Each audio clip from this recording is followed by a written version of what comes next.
Alright guys, welcome back to Strong Successful Male. So for today, I'm going to go over this quick entertaining email that was sent from a subscriber. This from a guy, he is in his early 30s. He had written me about, in August, about a situation he was in. And now he's writing in, sharing a story about how a gal, after him dating for a month, wanted to get married. Proving once again how, when they get to be around 30 years old, they start losing it and they want to rush things to the altar. And how he handled it obviously accordingly. And I'll be a very good one here just to, again, affirm what I say about that. And so for you guys that are in your late 20s, early 30s, you start dating gals that are getting close to 30 or already in their 30s, I guarantee it's on their mind. And I might add, as a reminder to show you, that the saying is the gals have the keys to the bedroom, men have the keys to the relationship. We have the power. Except most guys don't get that because they all want to start getting that ring on their finger by the time they're around 30 years old. Or shall I say, most do. And once they get to in their early 30s, the real sense of urgency begins, and it's pretty entertaining. But before I get into this guy's entertaining short story, real quick, I had a guy ask me an interesting question about the situation of people getting remarried, as in they get divorced, and then they remarry the same people that they got divorced with, and why people do that, how crazy that is. That'll be a pretty quick, entertaining one to go over here. This guy says here, "Good morning, SSM. I've been watching your channel for a couple of years now, and I think it's really having a positive influence on men in the world. I have a topic I don't think I've noticed many in the RP community cover, and I don't blame them. I recently stumbled upon a couple that got divorced, then remarried each other, and it jogged a memory for me. A friend of mine in college showed me where her parents had gotten divorced and remarried 4 times, and the state wouldn't let them legally divorce again. Divorced and remarried 4 times. Yeah, gee, they like drama. I can't understand why people would do this. It makes no sense to me. Either you're trying to work your marriage out or you're not. And shouldn't you know if it's going to work out during one of those famous cooling off periods? Do you know any people who do this? Anyways, I think it may be very entertaining, everyone, if you could provide some commentary on that. Also, for full disclosure, I have been married for 10 years and I have a 5 and 7-year-old. While not everything has been perfect in our marriage, I've noticed my wife responds very well to me laying down the law." There you go, guys. "So I've been doing more and more over the years. I just wish I had done more of it in the beginning. She's basically told me she craves me taking charge. But if she stepped out of line and tried to ignore my correction, I would just leave. I don't understand this back and forth nonsense." So real quick, I'll address his main question, then I'll address his situation. Why do people get married, get divorced, and think it's going to work out again and get remarried? Because they're fucking idiots. That's why. You're crazy enough to get married nowadays, but then to go through the hell and misery of a divorce, oftentimes when kids are in the picture, and they get remarried again, thinking it's going to get better, that's nuts. Now, I think a lot of people do that, or shall I say, I think that is done because often there's kids involved. They get divorced because it's not working out. They have kids. They split apart. The wife starts realizing how difficult it is without having the man there to help with things and all that. The kids miss the dad, and they think maybe we can, and they're civil to each other, and maybe we give it a second chance for the kids. And usually it's also because probably the wife realizes that she can't get guys like she could when she was younger, or the guys she can get aren't going to be the ones that she wants, and she wants to have their husband come back. And a lot of times these husbands are so foolish and weak that they take the wife back because they figure it'll be different, and for the kids, and then they're back to the races, the same bullshit again. Okay? Or maybe somebody, they got married really young, like 19 or 20 for some stupid ass reason. Or maybe they screwed up and she got pregnant and they, you know what I mean? And then it didn't work and they tried down the road. Are there some marriages maybe somebody tried out a second time and it worked? I'm sure there are. But the odds are, if it didn't work out the first time, it's not going to work out a second time. So don't even bother. I have an acquaintance, and I'm going to try to be as vague as possible, who she got divorced. But she hangs out with her ex regularly, and they actually date each other and all that. And she's older. And pretty much she openly, and I couldn't help but dig. I said, I'm curious how that works out. And she said, well, they couldn't be married. They couldn't live together, but they still see each other and have a good time. There you go. I think she probably likes the drama. And so it's nuts. Don't fucking do that, guys. End of story. Now, real quick about your marriage, how you said here You notice your wife responds very well to me laying down the law. That's because, and you being, she craves you taking charge, is because she craves the masculine energy of a leader taking a charge, leading the relationship, so she can be her feminine self. The problem is, so many guys nowadays have been so conditioned and not having good male role models that the woman runs the relationship, the woman takes charge, and they don't want that. So she probably really likes that, and it's a turn on. I'm willing to bet you probably get more ass now than you ever had before when you're laying down the law, taking charge, and being the man. So good for you for doing that, and keep it up. And with the part when you said that if she steps out of line and tries to ignore my correction, I would just leave. Yeah, if she's being a pain in the ass, you walk. And women are always going to test you. And the second you start acting weak, there'll be more tests. So keep leading the relationship in the direction you want to. And of course, if your leadership skills work, she'll keep following your leadership skills. But there's always going to be shit tests. That's just how it is. But they like a guy that they can feel strong and can lay down the law and not put up with their crap. Remember, I always tell you about checking them. So I wish you the best, and I hope you have a good marriage with your kids. I mean, a good marriage with your wife and a good family life with your kids. And by the way, by you taking charge and being a leader and laying down the law, if you have a son, your son will see this, and this will help him in future relationships. And if your daughter sees it, she'll look for guys that behave like you. We can hope. Okay, on to the main story about the crazies that want to get married and rush into marriages when they hit 30. This guy says, "Hello again, SSM. I never thought I'd be back here, but I guess life has thrown me another curveball. I'm the infamous Chad that rejected gals from high school and left and right." He shared me his story back in August, guys, where he went back to his hometown, and his sister, I believe, tried to hook him up with two girls that he'd known from high school. And obviously, this guy's in his 30s, and he's successful and doing well. And they rejected him back then, so why the hell is he going to get involved with them now? That type of thing. And I have a new story for you, which hopefully you will find very amusing. This entails events that have happened over the course of 2 months, beginning in late September. I was having coffee in a small cafe back in my hometown one Saturday afternoon.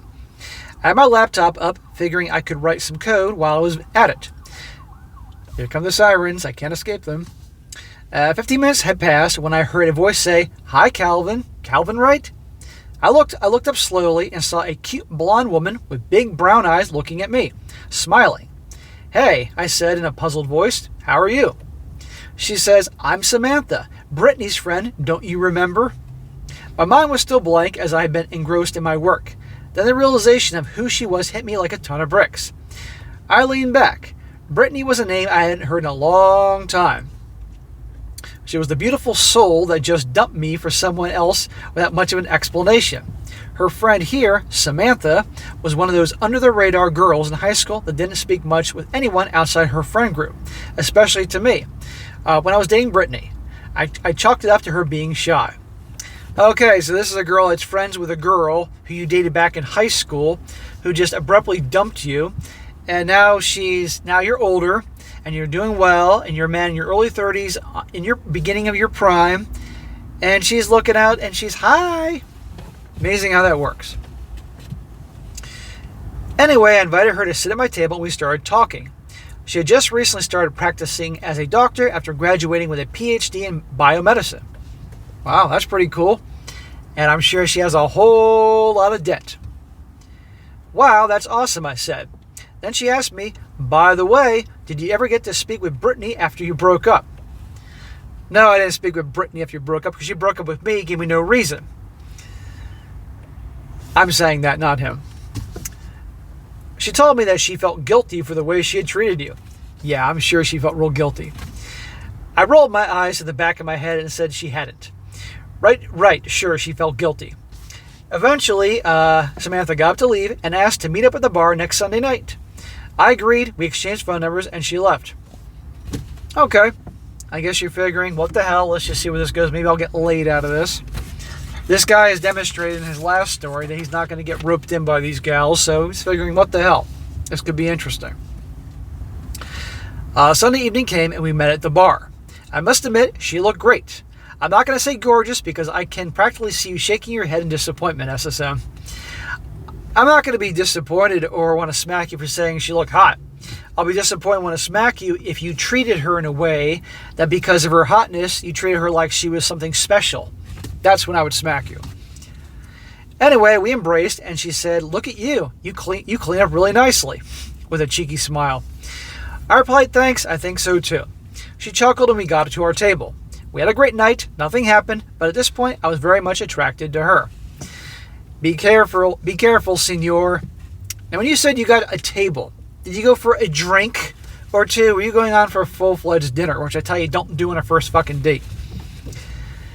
We hung out twice more after that. And on the third occasion, we were sitting in my car sharing a joke. We had a moment where we briefly looked into each other's eyes when I thought, fuck it, and pulled her in for a kiss. She happily obliged, and she spent the night at my Airbnb. Good for you. So, you didn't hook up on the first date, which now gives me some respect for her not being a carousel rider. Fast forward to November, and we have been having fun for a month at this point. So you were visiting your family or something for like a month. You should know that I wasn't looking for anything serious. Okay, he's making that abundantly clear, nothing serious. After all, we were living in two different cities, and I'm not a long-distance type. Anyway, I was at my family's home, in the living room, and my older sister, Stephanie, fake name of course, and my mom, when Steph asked me who was that pretty blonde she spotted me in town with the other day. My mother looked up from the book she was reading and grinned at me. "Oh, you finally found someone, Cal. Do tell."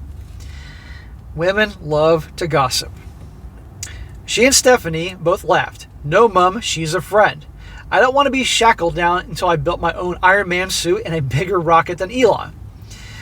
I replied, and I was being sarcastic. Funnily enough, Samantha texted me a few minutes later, and I made sure to take my time in responding to it. Good. I like how you mentioned that. As if I haven't mentioned this before, guys, when a gal's texting you, don't drop everything you're doing and respond to her text because you're a busy man. She sure is not going to do that for you. When you immediately respond to a text from a gal, that shows her you don't have a whole lot going on and you're really into her. I'm not saying you respond 5 fucking hours later, but you have to do it 5 seconds later. 20 minutes, 30 minutes, something like that. And if it's during the workday, when you're supposed to be working, maybe you can do that after work. Just a little tip. When Samantha and I were at her place a week later, watching a movie, she suddenly muted the TV and turned to me with a smile and said, "You know, back in high school, I always kind of liked you, but I was too scared to say anything." What she said next floored me. I was thinking, it's obvious. This is her talking. She says, "I was thinking, it's obvious we really like each other. Why waste time? Let's meet each other's families and start talking about marriage." You're dating a month. You hooked up a few times. You're having fun with her. You like her. 1 month. And she's talking about marriage. Remember the part where this dude's in his early 30s? So she's obviously in her early 30s too. She's a doctor. No husband yet. She's done medical school, all that. Now she's looking for a man, and she's in her early 30s. This is not an accident. 1 month? Is she fucking crazy? The smile on my face vanished. I just sat there in pure shock, completely silent. I felt a mixed bag of emotions. First, and this might be where I get a smack, SSM, but I briefly considered the idea. Smack? The hell's the matter with you, dude? I'm sure she's good looking for her early 30s, and I'm sure she's fun in the SEX department because she's on her best behavior because she's trying to rope you in. Are you nuts? Then he says briefly in capital letters. Then came sadness and finally disappointment as I snapped back to reality and realized that it was probably time to end things. Samantha looked at me, her face serious now, and told me to say something. I slowly got up and said to her, "I'm sorry, Sam, but this was only casual fun and nothing else. I'm not really interested in marriage. I'm sorry, but it's over." Good, bro. And this is the part also where you should have been running. Literally running through the wall if you had to escape this nut.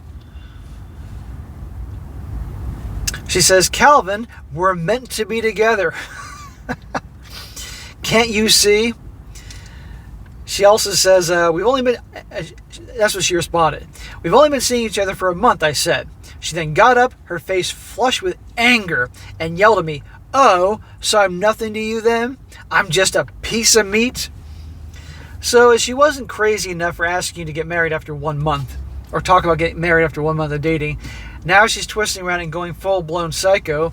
She's going from 0 to bitch in 2 seconds because, God forbid, you don't want to get married and you're ending it. And she knows you didn't see her as just a piece of meat, but it was 1 month into it. If a guy asked her to get married after one month of dating, and he was way more into the relationship than she would break up too, and you know it. I decided that there was no point in responding and potentially escalating this. Very smart, you're learning. So I picked up my jacket and left without another word. That must have just crushed her ego like you wouldn't believe. While thinking about it on my way back to Airbnb, I remember that Samantha was in her early 30s, ding, ding, ding, which would probably explain her desperate attempt to get married. Nevertheless, her impromptu proposal scared the living daylights out of me, as it should have. And smack yourself again for me for even briefly thinking of entertaining that idea. I soon concluded my visit and left town 3 days later. I spent more time focusing on my work and the gym since then. I think I've had enough girl drama for the year. Samantha has left several texts and missed calls, all without reply. Good. Very good. I've now blocked her, of course, but knowing how these things go, I'm guessing she'll try to reach out in some other way in the future. For now, my story ends here. I guarantee you she's going to keep reaching out. SSM, thank you for your time. I get that some of your viewers may view this story as fake. There's always one. But all I have to say is my word. But all I have is my word, and that this is entirely true. Anyway, I hope you're loving life in Florida, and Merry Christmas, brother. Well, belated Merry Christmas to you. What the hell's today? Today's the 28th, so 3 days goes with Christmas. Now we're coming up on New Year's. And I'm loving Florida. Florida's great, and I'm actually wearing a sweatshirt for once. Go figure. So anyway, guys, there you go. The 3-0. Be careful, gentlemen, and especially for you guys that, and I've said this before, especially you guys that are late bloomers where, let's be honest, when you were a teenager and in college, you weren't exactly rolling with the ladies, but you started maybe getting some self-esteem, getting some progress, maybe hitting the gym, reshaping your body, starting your career, and now girls are starting to pay attention to you. Don't let that shit go to your head, because the odds are, by mid-20s, a lot of them are starting to put these guys on layaway, and by the time they get to their late 20s, they're freaking out because their sisters or cousins are getting a ring on their finger, their friends are getting a ring, and they want to be next, and they're looking for that guy, that provider, the guy that they weren't interested when they were younger because they wanted to roll with Chad and Tyrone, but now they want you. Be careful, otherwise you can fall victim to that. Understand and be really honest with yourself. If this girl who's suddenly interested in me, who's quite beautiful and all that, really isn't the type that would have given me the time of day when I was younger, why is she doing it now? You have to ask yourself that. If you don't, you may regret that, because what will likely happen is, I'm willing to bet you that you won't get, you even if you got involved with a girl like this, unless she's really trying to woo you, like you really got a damn good paying job early on in life, or you have your own business, make a lot of money, the odds are you're going to get the bare minimum of her affection, both inside the bedroom and outside the bedroom, amongst many other things. And once you get married, that's going to go bye-bye. Just be careful. And they do rush things, and they do get scared when they get to their 30s. Right here is the start. 1 month of dating, and she's trying to press him, try to get this guy to marry her. You got to be shitting me. But anyhow, bro, good job to you. Keep on trucking, and I'm sure we'll be hearing another story when you visit your old hometown soon enough. All right, guys, that's it for today. Be sure to comment down below. Let me know what you think about this. Let this guy know what you think. Give him a shout out for handling this very well. And be sure to like the video, share with your friends, and subscribe. I'll catch you next time.